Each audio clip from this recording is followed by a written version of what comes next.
નમસ્કાર, good morning. સવારની શરૂઆત કરી ન્યૂઝપેપરની મુખ્ય હેડલાઇન્સ સાથે. સૌથી પહેલા ગુજરાત સમાચાર. વિશ્વભરમાં ક્રૂડનો ભાવ $126 પાર થઈ ગયો છે.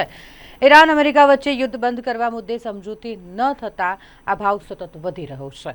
ક્રૂડની વધતી જતી કિંમતથી પરેશાન અમેરિકાએ વિશ્વના દેશોને હોર્મુઝ ખોલાવવા ખાનગી સંદેશા મોકલ્યા. મોડી રાત્રે ક્રૂડમાં કડાકાથી ડાઉ જોન્સમાં 700 પોઈન્ટનો ઉછાળો આવ્યો છે. હોર્મુઝ પર ઘેરાબંધી છતાં ભારતે પ્રતિદિને 43 લાખ બેરલ ઓઇલ ખરીદ્યું. એપ્રિલમાં રશિયાની આયાતમાં 21% ઘટાડો થયો. ભારત માટે હોર્મુઝની ખાડી ખુલ્લી હતી, ખુલ્લી છે અને ખુલ્લી જ રહેશે. ઈરાની રાજદૂતની આ સ્પષ્ટ વાત છે. નાગપુરમાં સંઘના વડામથક પર રેડિયો એક્ટિવ હુમલાની ધમકી આપવામાં આવી છે. એજન્સીઓની તપાસમાં કંઈ જ શંકાસ્પદ નથી મળ્યું. એમેઝોનમાં એઆઈની અસર. 30,000ની છટણી બાદ 14,000ની ભરતી કરશે.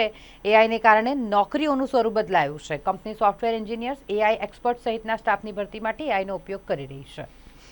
રેપ પીડિતાને ગર્ભપાતની મંજૂરી માટે કાયદામાં સુધારો કરો. સુપ્રીમે આ નિર્દેશ કર્યો છે. સગીરાના ગર્ભપાત મુદ્દે એમ્સની ક્યુરેટિવ અરજી પર સુપ્રીમ ભડકી ઉઠી. ઓનલાઈન ઠગો 2 લાખ.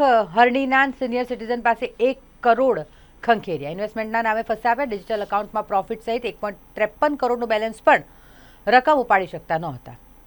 ડોક્ટર પર હુમલા પછી સયાજી હોસ્પિટલમાં 45 બાઉન્સરો ખડકી દેવામાં આવ્યા છે. યુનિવર્સિટીની પ્રવેશ પરીક્ષાઓ આપનાર વિદ્યાર્થીઓની સંખ્યા ઘટે તેવી શક્યતા છે. જીકાસ પોર્ટલ પર રજીસ્ટ્રેશન શરૂ નથી થયું અને જેના કારણે આ સંખ્યામાં ઘટાડો થઈ શકે. ભાજપનો ઉમેદવાર હારતા તલવાર સાથે ધમકી. ગામનું પાણી બંધ થઈ જશે. ભરૂચ જિલ્લાના જંબુસર તાલુકા પંચાયતની ચૂંટણીમાં સામે આવ્યું છે. આજથી બધી જ મહાનગરપાલિકામાં મેયરની પસંદગીનો ધમધમાટ શરૂ થશે. 10મી મે પહેલા મેયર હોદ્દો સંભાળે તેવી શક્યતા છે. મહિલા પીએસઆઈએ ફરિયાદીને લાફા મારતા મામલો પોલીસ કમિશનર સુધી પહોંચી ગયો. એમએસ યુનિવર્સિટીની પોલિટેકનિકના 113 વિદ્યાર્થીઓનું કેમ્પસ ઇન્ટરવ્યૂમાં પ્લેસમેન્ટ થયું. 100 દિવસ સુધી રોજ બેટકા વળતરની સ્કીમમાં 2 મિત્રોએ 25 લાખથી વધુ ગુમાવી દીધા. સયાજીગંજના બ્લુચિપ કોમ્પ્લેક્સમાં ઓફિસ શરૂ કરી. ડોક્ટરો પર હુમલો કરનાર મૃતકના 12 સગાઓની ધરપકડ કરવામાં આવી છે. સયાજી હોસ્પિટલના કોલ્ડરૂમ ખાતે મૃતદેહ સડી જતા ડોક્ટરો પર હુમલો કરવામાં આવ્યો હતો અને જે મામલે પોલીસે કાર્યવાહી કરી છે. હવે એક નજર દિવ્ય ભાસ્કરની મુખ્ય હેડલાઇન્સ પર. વડોદરાની મહારાજા સયાજીરાવ યુનિવર્સિટીમાં હવે મોદી તત્વ અને આરએસએસની વિચારધારા ભણાવવામાં આવશે. સોશિયોલોજી પેટ્રિયોટિઝમ વિષય હેઠળ આરએસએસનો ઉદય, સંગઠનની કામગીરી વિદ્યાર્થીઓ ભણશે. એક્ઝિટ પોલ પછી બંગાળથી તમિલનાડુ સુધી હલચલ તેજ થઈ ગઈ છે. 4મી તારીખે પરિણામ આવવાનું છે. ટીવીકે સાથે ચર્ચા પર વિચાર કરી રહી છે એઆઈએડીએમકે. બંગાળમાં વોટિંગ પૂર્ણ થયાના 1 દિવસ પછી આઈપેકના ડાયરેક્ટરને જામીન મળ્યા. ભારતની ઓઇલ કંપનીઓનો રોજનો નફો 116 કરોડ રૂપિયા છે. સંજય કપૂરની સંપત્તિઓ ફ્રીઝ થઈ. કરિશ્માના બાળકો માટે રાહત. કોર્ટનો આદેશ. ત્રીજી પત્ની સંપત્તિ વેચી શકશે નહીં. રાજ્યમાં નવી શાળા માટે આજથી જ ઓનલાઈન અરજી કરી શકાશે. યુએન વિના પીએફ ક્લેમ કરી શકાશે. નોકરી બદલવાથી કે કંપની બંધ થવાથી અટકેલા પીએફની રકમ મેળવવાનું હવે સરળ બનશે. કેન્દ્ર સરકાર ટૂંક જ સમયમાં ઈ પ્રાપ્તિ પોર્ટલ લોન્ચ કરશે. મુંબઈ પુણેની સફર હવે ઝડપી બનશે. મિસિંગ લિંકથી 30 મિનિટ બચશે. ખંડાલા ઘાટના ટ્રાફિક જામથી હવે લોકોને છુટકારો મળશે. મુંબઈ અને પુણે વચ્ચે સફર કરનારાઓને મોટી ભેટ મળી છે. મુંબઈ પુણે એક્સપ્રેસ વે પર વર્ષોથી રાહ જોવાતો મહત્વાકાંક્ષી મિસિંગ લિંક પ્રોજેક્ટનું કામ હવે પૂર્ણ થઈ ગયું છે. રાજ્ય સરકાર પોતાના ખર્ચે 25 લાખ યુવાનોને ફેક્ટરીમાં ટ્રેનિંગ અપાવશે. ચારધામ કેદારનાથ પહોંચ્યા 2.26 લાખ લોકો. બાકી 3માં અડધાથી પણ ઓછા છે. આજે ગુજરાત સ્થાપના દિવસ. 3જી ષષ્ઠપીઠ સાહિત્ય પર્વ અને 10મી મધર્સ ડે ઉજવવામાં આવશે. વિશ્વામિત્રીમાં ઠલવાયેલા કાટમાળ હટાવો, નહીં તો આ ચોમાસામાં વડોદરા ફરી ડૂબશે. ચોમાસું શરૂ થવાના 45 દિવસ પહેલા હ્યુમન રાઇટ્સ કમિટીની આ ગંભીર ચેતવણી. એસસી માટે અનામત મેયર પદમાં હવે મહિલા પણ રેસમાં. ધોરણ 9 પાસ અને ગ્રેજ્યુએટ મહિલાઓ વચ્ચે રસાકસી છે. પુરુષ કે મહિલાની સ્પષ્ટતા ન હોવાથી નવું સમીકરણ ઊભું થયું છે. કોંગ્રેસના કોર્પોરેટરની મુલાકાતમાં પોલ ખુલી. ગાજરાવાડીનો સંપ ખુલ્લો. પાણી દુર્ગંધયુક્ત છે. ગંદા પાણીની ફરિયાદો મળતા તીર્થ બ્રહ્મભટ્ટ પહોંચ્યા હતા સંપ ખાતે. 50 કિલોમીટરના પવન ફૂંકાતા ગરમી ઘટી. તાપમાન 39 ડિગ્રી જેટલું થઈ ગયું. રાજસ્થાન તરફ સિસ્ટમ સક્રિય થતા આ અસર અહીં પણ જોવા મળી છે. હવે એક નજર ગુજરાત મિત્રની મુખ્ય હેડલાઇન્સ પર. કોહિનૂર હીરો ભારતને સોંપવામાં આવે તે માટે કિંગ ચાર્લ્સને કહીશ, આ કહ્યું છે મામદાનીએ. દેશના અનેક ભાગોમાં વરસાદ. કેટલાક સ્થળે ગાજવીજ છે. કેરળમાં ભારે વરસાદ. આઈએમડીએ 6 જિલ્લા માટે ઓરેન્જ એલર્ટ જાહેર કર્યું છે. હિમાચલ અને બંગાળમાં વરસાદી માહોલ કેટલાક દિવસ સુધી ચાલુ રહેશે. મતગણતરી કેન્દ્રોમાં પ્રવેશ માટે ક્યુઆર કોડ આધારિત કાર્ડ જારી કરાયા. સગીર બાળકીને ગર્ભાવસ્થા ચાલુ રાખવા ફરજ પાડી શકાય નહીં. સુપ્રીમ કોર્ટે આ કહ્યું છે. દેશની પરમાણુ અને મિસાઇલ ક્ષમતાઓ જાળવી રાખવાની ઈરાનના સુપ્રીમ લીડરની પ્રતિજ્ઞા. નવા સુપ્રીમ લીડર મુસ્તબા ખામેનીનું સખત નિવેદન. અમેરિકનોની જગ્યા હવે પાણીની નીચે છે. નેપાળ એરલાઇન્સે નેટવર્ક મેપમાં જમ્મુ કાશ્મીરને પાકિસ્તાનના ભાગ તરીકે દર્શાવ્યું. બાદમાં માફી માંગી અને પોસ્ટને ડિલીટ કરી. ટ્રમ્પે પુટિન સાથેની ખાનગી વાતચીતમાં ઈરાન ડીલ નકારી અને યુક્રેન યુદ્ધનો અંત લાવવાની માંગ કરી. મોટા અવાજે ડીજે વાગતા 140 મરઘીઓના મોત. મોટો પ્રશ્નાર્થ. ઉત્તર પ્રદેશના મરઘા ઉછેર કેન્દ્રના માલિકે ફરિયાદ નોંધાવી. બંગાળમાં ભાજપને ભવ્ય જીતની ટુડેઝ ચાણક્યની આગાહી. શિપિંગમાં ખર્ચમાં વધારો થતાં ભારતીય કેરીની નિકાસ ખોરવાઈ ગઈ છે.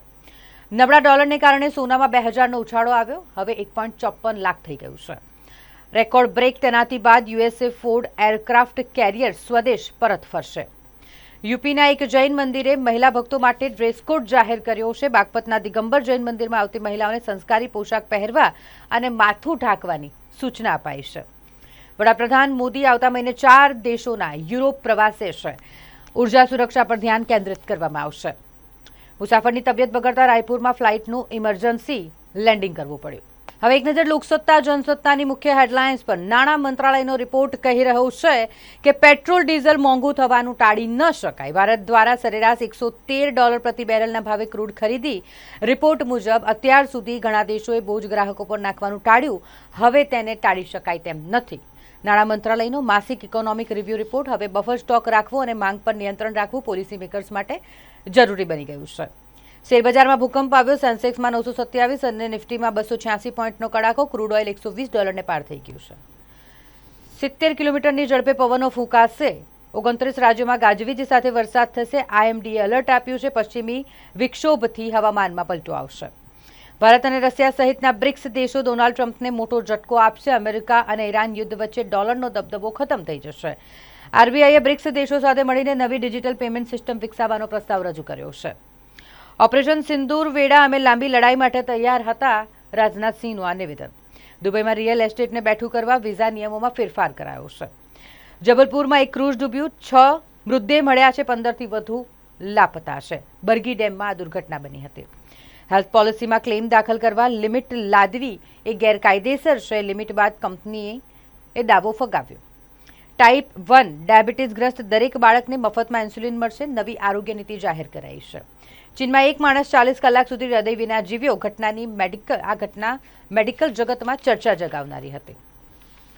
શેરબજારમાં રોકાણના નામે નિવૃત્ત અધિકારી સાથે 1 કરોડની ઠગાઈ કરવામાં આવી.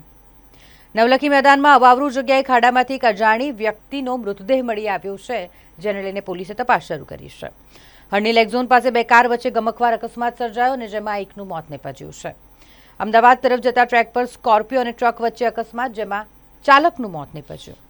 નવાબવાડાના હસનેન એપાર્ટમેન્ટમાં રિક્ષા પાર્ક કરવા બાબતે હુમલાખોરોનો આતંક. રાવપુરામાં 19 વર્ષીય યુવક અને તેની માતા પર હુમલો કરવામાં આવ્યો. સંસ્કારી નગરીમાં ઠેર ઠેર કચરાના ઢગલા જોવા દેખાઈ રહ્યા છે. રોગચાળાની ભીતિ વચ્ચે રહીશો પરેશાન થઈ રહ્યા છે. એક નજર સંદેશની મુખ્ય હેડલાઇન્સ પર. દિલ્હીમાં દિવસે અંધારું. અનેક વિસ્તારોમાં વાવાઝોડું અને વરસાદ વરસ્યો. દિલ્હી એનસીઆરમાં આગામી 2-3 દિવસ આવી જ સ્થિતિ રહી શકે તેવી આગાહી છે. ભારે પવન ફૂંકાવાને કારણે રસ્તા પર ધૂળની ડમરીઓ ઉડતી જોવા મળી. તાપમાનમાં ઘટાડો થયો. વાહન વ્યવહાર જેના કારણે ખોરવાઈ ગયો. અમેરિકામાં વિઝા ઇચ્છુકોને હવે 2 પ્રશ્નોના જવાબને આધારે વિઝા આપવામાં આવશે. શું તમને તમારા દેશમાં કે જ્યાં તમે છેલ્લી વાર કાયમી ધોરણે રહેતા હતા ત્યાં કોઈ પણ પ્રકારે નુકસાન કે દુર્વ્યવહારનો સામનો કરવો પડ્યો છે? આ પહેલો સવાલ છે. અને બીજો સવાલ છે કે શું તમને તમારા દેશમાં કે જ્યાં આપ છેલ્લી વખત કાયમી ધોરણે રહેતા હતા ત્યાં પાછા ફરવાથી કોઈ નુકસાન થવાનો કે દુર્વ્યવહાર થવાનો ડર છે? આ 2 સવાલ પૂછવામાં આવી શકે. ભારતીય રોકાણકારોએ ગ્રીન કાર્ડ માટે વધુ રાહ જોવી પડશે. અમેરિકી EB-5 વિઝા અલર્ટ. વિઝાની માંગ ઉપલબ્ધ સંખ્યા કરતાં વધારે થઈ જાય તો કટ ઓફ તારીખ ઘણી પાછળ ખસી શકે તેવી શક્યતા છે. આ વર્ષે સુપર અલનીનોના કારણે ગરમી 140 વર્ષનો રેકોર્ડ તોડી શકે છે તેવું રિપોર્ટ સામે આવ્યો છે. દુનિયાના અનેક ભાગોમાં અત્યંતિક પ્રાકૃતિક ઘટનાઓ જોવા મળી શકે છે. એરલાઇન્સના બેફામ ભાડા મુદ્દે સુપ્રીમ કોર્ટ કેન્દ્ર પર ખફા થઈ 8મી મે સુધીમાં કેન્દ્રનું સોગંદનામું માંગ્યું છે. ઈરાન વિદેશી દબાણ, દરિયાઈ નાકાબંધી કે ધમકીઓ સામે ઝૂકશે નહીં, પેજેસ્કિયનનું કહેવું છે. વિવાદિત પરિપત્રને કારણે અન્યાયનો ભોગ બનેલી 3 યુવતીઓને નોકરી આપવા માટે હાઈકોર્ટે આદેશ કર્યો. બીજેપીને 54.70% વોટ. આમ આદમી પાર્ટી અને કોંગ્રેસના 5588 ઉમેદવારોની ડિપોઝિટ પણ જપ્ત થઈ ગઈ. સિક્યુરિટી લાઇટો સીસીટીવીની માંગ પૂર્ણ થતાં તબીબોએ હડતાલ સમેટી લીધી છે. તબીબો પર હુમલા બાદ એસએસજીના તબીબોએ હડતાલ કરી હતી. મેયર, ચેરમેન સહિતના વીએમસીના 5 પદાધિકારી માટે ત્રીજીએ સેન્સ લેવામાં આવશે. આંતરિક લોબિંગ વચ્ચે ભાજપની સેન્સ પ્રક્રિયા હાથ ધરાશે. પ્રતાપનગરથી યુપીના લાલકુવા વચ્ચે 3 મેથી સુપરફાસ્ટ સ્પેશિયલ ટ્રેન શરૂ થશે. શક્તિપીઠ પાવાગઢ ખાતે 76 દિવસમાં 24 કરોડ નવર્ણ મંત્ર જાપનો રેકોર્ડ થયો. ચિખોદરા ધનિયાવી રોડ પરના ગોડાઉનમાં આગ લાગી, જેના કારણે મશીનરી બળીને ખાખ થઈ ગઈ છે. વૃદ્ધની હત્યા અને કસ્ટોડિયલ ડેથમાં પોલીસની તપાસ સામે શંકા ઊભી થઈ રહી છે.